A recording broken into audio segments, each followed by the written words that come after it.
จัยผมบอกว่าถ้าคิดคะแนนทีมแข่งเนี่ยสงสัยคนมีลูกชายจะเสียเปรียบใครมีลูกสาวจะได้เปรียบเพราะว่าทีมแข่งเป็นคะแนนที่รวมไปถึงความประพฤติของในห้องเรียนด้วยนะครับถ้าเป็นทีมเอเนี่ยเฉพาะวิชาคณิตศาสตร์ฟิสิกส์เคมีเฉพาะวิชาก็เก่งก็เก่งและแต่ทีมแข่งรวมถึงการส่งงานตรงเวลานะอะไรอย่างนี้มันรวมหมดทุกอย่างแล้วก็เลยคิดว่าผู้หญิงในวัยเดียวกันเนี่ยผู้หญิงจะได้เปรียบกว่าผู้ชายไหมเพราะว่าจะมาโตกว่า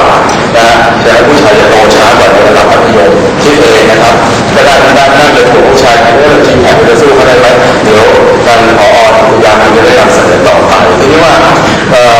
จากความสรุปที่เมื่อกี้ท่านประธานผอ.ได้นำเสนอนะครับจะเรียนว่าเดี๋ยวนี้อะไรทุกอย่างระบบมันเปลี่ยนไปหมดสมัยก่อนนะครับเราเรียนเนี่ยเราจะต้องไปสอบกลางบางโรงเรียนม.ปลายตกทั้งโรงเรียนก็มีนะบางโรงเรียนผ่านสมัยก่อนสอบมัธยมปลายเนี่ยของกระทรวงศึกษาสอบกลางบางโรงเรียนตกทั้งโรงเรียนบางโรงเรียนผ่านไม่กี่คนบางจังหวัดของต่างจังหวัดตกทั้งอำเภอเลยนะใช่ไหมแต่เดี๋ยวนี้ระบบมันเปลี่ยนไปมันไม่มีการตกแล้วนะเปลี่ยนจากระบบเปอร์เซ็นต์มาเป็นเกรดแล้วก็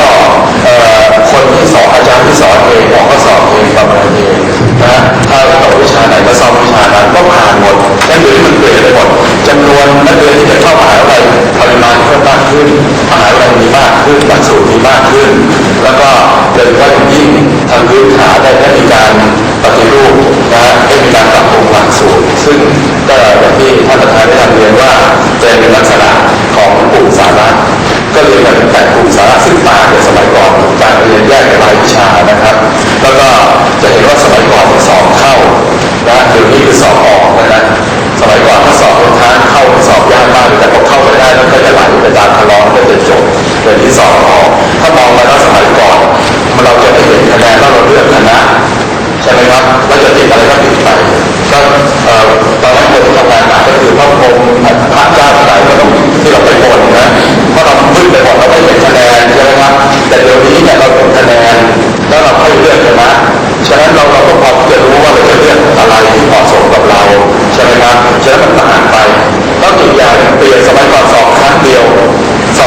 พอมาตอนหลังให้ปีละ2 ครั้งแต่ถามว่าท่านสอบปีละ2 ครั้งพอก็ได้ถูกตำหนิอย่างไรครั้งที่ผมไปโดนตำหนิว่าเนี่ยนี่ตำหนิจากผู้ใหญ่เรียกว่าไปจัดสอบ2 ครั้งทำให้เด็กเครียด2 ครั้ง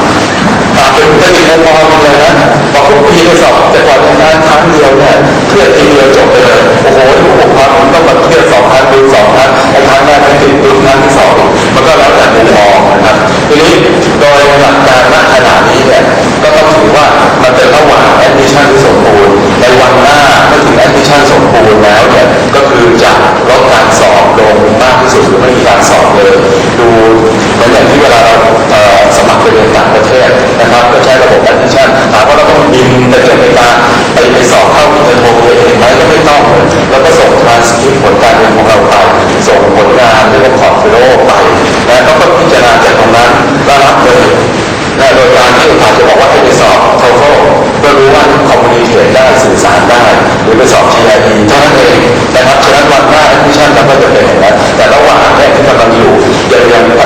พื้นฐานก็ต้องพัฒนาโรงเรียนให้ได้มาตรฐานเดียวกันมากยิ่งขึ้นจากที่มีอยู่แล้วนะครับแล้วก็ค่อยๆพัฒนาไปฉะนั้นขณะนี้เลยอย่างที่ท่านประธานเราเลยก็ต้องการที่จะให้ตั้งใจเรียนในห้องเรียนนะครับอันที่2ก็คือลดความสำคัญในการสอบลงในขณะนี้นักเรียนจะมาพร้อมกับคะแนนติดตัวนักเรียนมาเนี่ยถึงครึ่งหนึ่ง50%อันที่3ก็คือโอกาสในการสอบและโอกาสในการพัฒนาก็คือจะจัดสอบปีถึง3-4 ครั้งนะครับฉะนั้นสอบได้คะแนนได้ดีก็ไปสอบใหม่ได้เรื่อยๆนะฉะนั้นไม่ได้คะแนนแล้วรวมแล้วเข้าคณะไหนมหาวิทยาลัยไหนได้เราพอจะประมาณตัวเองได้นะครับลำดับถัดไปก็จะขอเรียนเชิญผอ.จิตยาชัยศรีพรหมนะครับผู้อำนวยการสำนักทดสอบการศึกษาขั้นพื้นฐานได้นำเสนอเรื่อง GPAT นะครับในขณะเดียวกันก็จะขอให้เจ้าหน้าที่ได้เดินเก็บคำถามนะครับขอเชิญครับ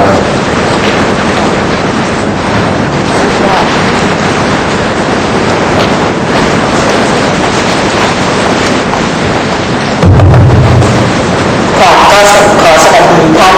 ที่เข้าร่วมประชุมทุกท่านนะคะแล้วก็ต้องขอบ คุณทางคปอเป็นอย่างสูงที่วันนี้รู้สึกเป็นโอกาสแรกที่ให้แต่ละสังกัดแต่ถึงหน่วยงานที่เกี่ยวข้องมาร่วมกันชี้แจงนะคะเพราะว่าเป้าหมายสูงสุดของพวกเราทั้งหมดไม่ว่าจะเป็นระดับพื้นฐานระดับอุดมศึกษาหรือคปอนั้นเราก็ต้องการที่จะพัฒนาเด็กของเราเยาวชนของเรานั้นนะคะให้ได้รับการศึกษาที่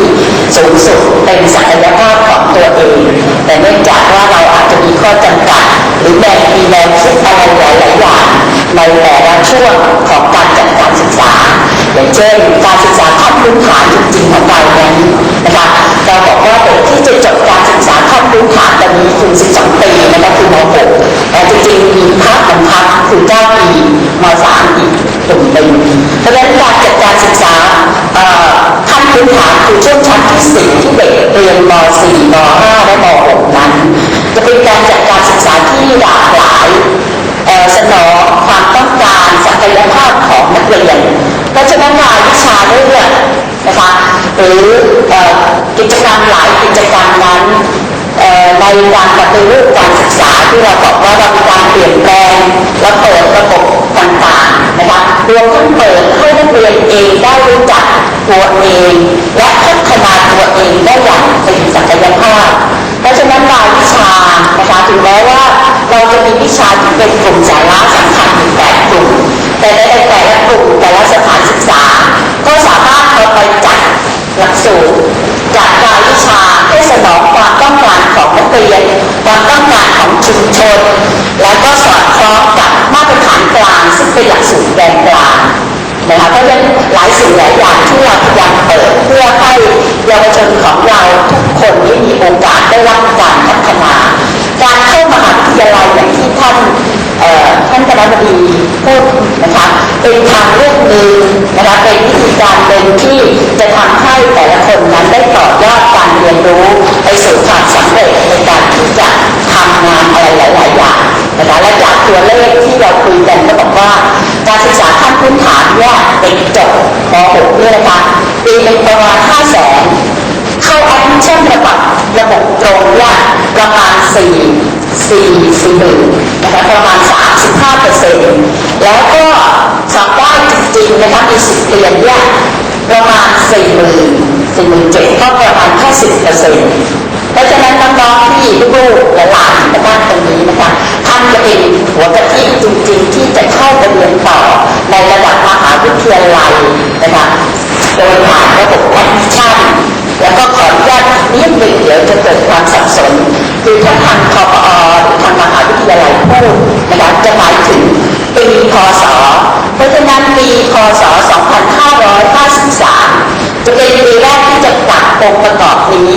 แต่จะเกี่ยวข้องกับเราที่อยู่ในระบบโรงเรียนเราจะคุ้นกับปีการศึกษาเพราะฉะนั้นทุกคนที่จะใช้ระบบนี้คือกำลังเรียนม.5 นะคะลูกจะจบม.6 ปีการศึกษา 2552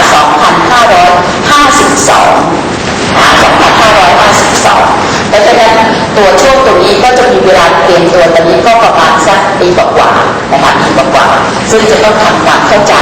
แต่ที่มาที่ไปของ GPAC ดิฉันคิดว่าเข้าใจกันทุกคนเพราะว่าเราก็ใช้ต่อเนื่องมาตั้งแต่เป็นระบบเอ็นคลาส